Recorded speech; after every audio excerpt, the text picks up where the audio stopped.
समाजों में परिवर्तन की बेड़ी हूँ मैं, स्वाभिमान नहीं जैसे हथकड़ी हूँ मैं।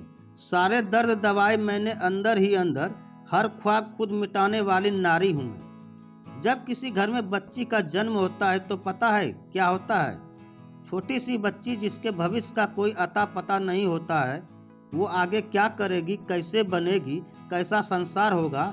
कुछ अज्ञान अबोध बच्ची की संघर्ष की कहानी वहीं से शुरू हो जाती है।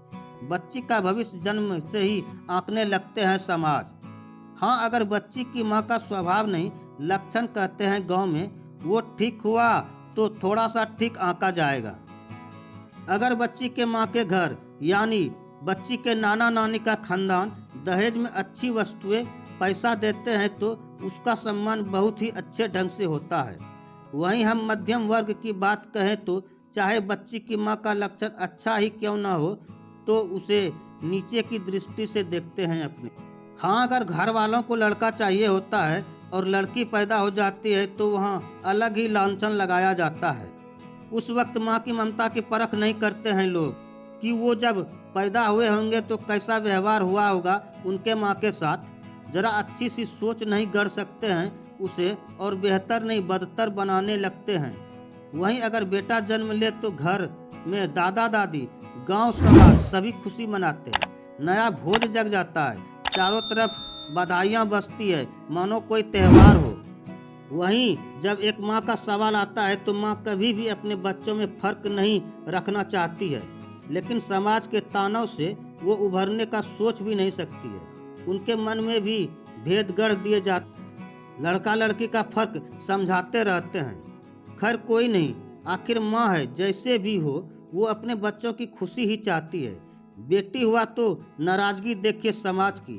पहला सवाल, ओह बेटी हुई है, कोई बात नहीं, इस बार भोज नहीं मिलने वाला, कोई बात नहीं, थोड़ा बहुत रस्म रिवाज कर दिया जाए। फिर घर में ढोल और ताशे की जगह 4 औरतें आई, 1-2 मंगल गीत हुए, रस्में खत्म। थोड़ा बहुत पूजा पाठ और अगले ही दिन रसोई में कदम रखवा देते हैं। वहीं अगर बेटा हुआ है तो हर जगह तार, संदेश, मिठाइयों से सबका मुंह मीठा कराया जाता है। ढोल ताशे सुबह से शाम तक और मंगल गीत पूरे नियम धर्म से। 5 देवी गीत, सौहर और ढेर सारे मनोरंजन गीत होते हैं, मानो कि चारों तरफ खुशियां ही खुशियां। वहीं खुदा न खास्ता अगर बेटी पैदा हो गई और जच्चा माँ को कुछ हो गया तो सारे पाप के भागीदार नन्ही सी जान बन जाती है। जिस नन्ही सी जान को अपना भविष्य का पता ना हो, वो माँ को खाने वाली यानी माँ को मौत के घाट उतारने वाली उल्टा कहाई जाती है। आसान नहीं है एक स्त्री का संघर्ष का कहानी कहना। बच्ची अगर सही सलामत बड़ी होती, थोड़ा होश संभालती है तो घर में उसको उसकी अच्छी शिक्षा नहीं देके घर में काम और यही सिखाया जाता है कि औरत घर के कामों और कुशल गृहिणी बनने के लिए होती है, और शिक्षा से उसे दूर रखा जाता है। थोड़ा दिन और रह गई तो फिर घर वाले के अलग ताने, माँ तो नहीं रही, उल्टा छोड़ गई किसके सर पर। वहीं अगर माँ भी है तो यही चिंता रहती है, बेटी है क्या करेगी, बिना दहेज घर कैसे बसेगा। उसे अपने ही घर में परायों सा व्यवहार का सामना करना पड़ता है। मानो तो सबका समाज में यही कहना है, बेटी पराया धन हो। फिर लड़की को होश नहीं होता है सच झूठ और उम्र लिहाज का, और उनका विवाह भी करवा देते हैं। जिसे किसी अन्य व्यवहारिक ज्ञान नहीं है तो वो ससुराल को समझ सकेगी क्या। फिर भी लड़की जैसे भी हो, घर वाले के मार हो प्यार हो, किसी भी तरह से सारे चीज़ों सीखती है ताकि वो अपना और अपने परिवार का नाम समाज में डूबने ना दे। वहाँ भी उसे कोई अपनापन देने वाला नहीं मिलता है। सच कहे तो लड़की का कोई अपना घर नहीं होता है। पत्नी को रहते अगर पति को कुछ हो जाए तो अलग विवाद खड़ा हो जाए। कमियां अगर पुरुष में हो तो भी औरतों को ही दोषी माना जाता है। औरत अगर सुहागन मरे तो कहीं ना कहीं उसे इज्जत भरी निगाहों से देखा जाएगा। वहीं अगर पत्नी से पहले पति मर गया तो औरत इंसान खाने वाली डायन कहलाती है। बचपन से ही वह इंसान खाने वाली डायन हो जाती है। ये घटना नहीं माना जाएगा, सारा दोष औरत पर मढ़ दिया जाता है। फिर औरत को विधवा की तरह जीवन बिताना है, किसी से कोई शिकायत नहीं, रूखा सूखा खाना है, समाज के अलग ही नियम से बंधे रहना है। यहाँ भी औरत को बिना पुरुष के अस्तित्वहीन बताया जाता है। पति है तो 16 श्रृंगार, बिना पति के काजल भी लगाना पाप माना जाता है। वहीं अगर पति से पहले पत्नी मर जाती है तो उसके लिए कोई भी कार्य में मनाही नहीं।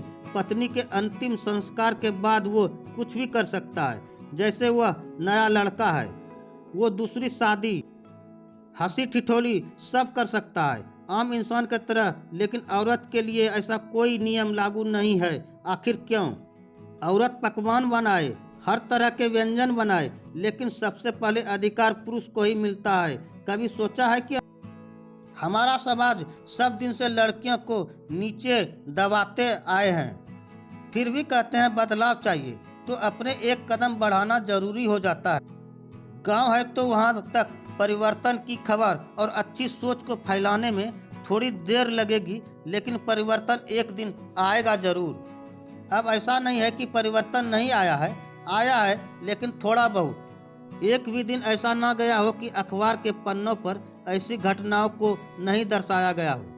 हर दिन छोटी छोटी सोच को उबारने का प्रयास किया जाता है, लेकिन कुछ नासमझ के वजह से आए दिन दहेज के लिए स्त्री जलाई जाती है, तो कहीं स्कूल या कॉलेज जाती लड़की को, कहीं चलती बस में औरत की आबरू को नोच लिया जाता है। आखिर क्यों? क्या इन गंदी सोच से बाहर निकला जा सकता है? हाँ, तो कैसे? औरत न्याय मांगने जाए तो बदचलन हो जाती है। क्यों? औरत ही मर्द को सवारे और मर्द ही औरत को बदचलन बनने पर मजबूर कर दे तो क्यों समाज के दर्पण नहीं दिख पाता है? चलो सारे गम छुपा लूं, माँ के तरह फर्ज निभा लूं, बहन बहू पत्नी का धर्म, सारे रिश्ते को मैं संवार लूं, फिर भी ना समझ बेगैरत, चलो खुदगर्ज मैं ही कहा लूं। क्यों? क्योंकि हाँ मैं स्त्री हूँ।